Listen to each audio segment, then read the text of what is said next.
ବାଲେଶ୍ୱର ସଦର ନିର୍ବାଚନ ମଣ୍ଡଳୀର ଲୋକଙ୍କ ସମସ୍ୟାର ସମାଧାନ ନେଇ ଯୁବନେତା ବିକ୍ରମ ପଣ୍ଡା ଚଳିତ ସାଧାରଣ ନିର୍ବାଚନରେ ସ୍ୱାଧୀନ ପ୍ରାର୍ଥୀ ଭାବେ ଲଢ଼ିଥିଲେ। ଏହି ନିର୍ବାଚନ ମଣ୍ଡଳୀର ମତଦାତାମାନେ ତାଙ୍କୁ ଆସ୍ଥା ପ୍ରକଟ କରିଥିଲେ ଓ ସେ 4,695ଟି ଭୋଟ ପାଇଥିଲେ।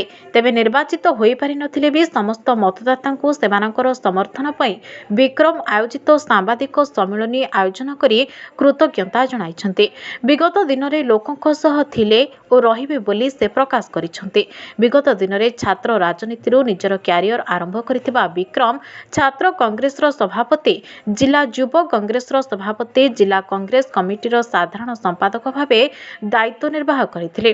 ପରେ 2019 ଏବଂ 2020 ସଦର ନିର୍ବାଚନ ମଣ୍ଡଳୀ ଉପନିର୍ବାଚନର ପ୍ରତିଦ୍ୱନ୍ଦିତା କରିବାର ସମସ୍ତ ସମ୍ଭାବନା ଥିବାବେଳେ ତାଙ୍କୁ ଏଥିପାଇଁ ସୁଯୋଗ ମିଳିନଥିଲା।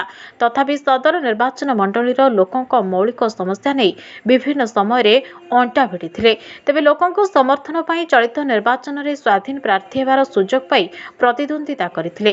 ତେବେ ନିର୍ବାଚନରେ ବ୍ୟାପକ କଳାଟଙ୍କା ବଣ୍ଟନ ଯୋଗୁଁ ତାଙ୍କୁ ପରାଜୟ ବରଣ କରିବାକୁ ପଡ଼ିଥିଲା ବୋଲି କହିବା ସହ ସମସ୍ତ ପଞ୍ଚାୟତ ଓ ପୌରାଞ୍ଚଳବାସୀଙ୍କ ସମର୍ଥନ ପାଇଁ ଭୋଟରମାନଙ୍କୁ ସେ ଧନ୍ୟବାଦ ଦେଇଥିଲେ। ଗତକାଲି ଲୋକଙ୍କ ସହ ଥିଲେ ଏବଂ ଆଗାମୀ ଦିନରେ ରହିବେ ବୋଲି ବିକ୍ରମ ସାମ୍ବାଦିକ ସମ୍ମିଳନୀରେ ଘୋଷଣା କରିଥିଲେ। देखो आम 2024 साधारण निर्वाचन में स्वाधीन विधायक प्रार्थी हिसाब से निर्वाचन लड़ुलु। आम बारंबार एक कथा कहीचु 2020 रु 2024 4 वर्ष जो परिश्रम करिचु, जो अक्लांत चेष्टा करिचु निर्वाचन मंडल समस्या को लोकों के सामना को आनिबा पई, तब फलस्वरूप आम निर्वाचन लड़िया पई अवतीर्ण होइतिलु मैदान में और लड़ीतिलु।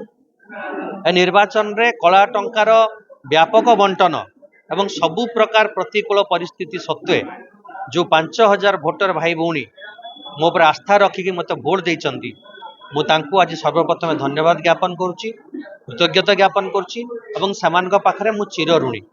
एवं द्वितीय जो मैंने आमको भोट दे नांती तांकु मु नमस्कार करी एवं विनम्र निवेदन करुच्ची, प्रतिश्रुति देवा पाई चाहे दृढ़ प्रतिश्रुति जे मु ए निर्वाचन मंडली सह थिली अच्छी एवं आगामी 25 वर्ष पर्यंत रही जो कथा मु विभिन्न सभा समिति रे गला वर्ष मन कही सर्वशेष गणमाध्यम भाई मान को बहुत बहुत धन्यवाद दूची, कृतज्ञता मत ज्ञापन करुच्ची से माने मो सांगरे गला 4 वर्ष भीतर जो अकुंठ समर्थन देइचंती से समर्थन आगु जारी रहिबो ए आशा और विश्वास मु आउथरे समस्त को आपन धन्यवाद दूची एवं ए निर्वाचन मंडल सामग्रिक विकास पाई जत्पर नास्ति उद्यम रहिबो एवं गणतांत्रिक लड़ाई हेबो, राजनैतिक लड़ाई हेबो, कौन सी सालिश करा जीव नहीं आगामी दिन मानकर याकू आगू नवा।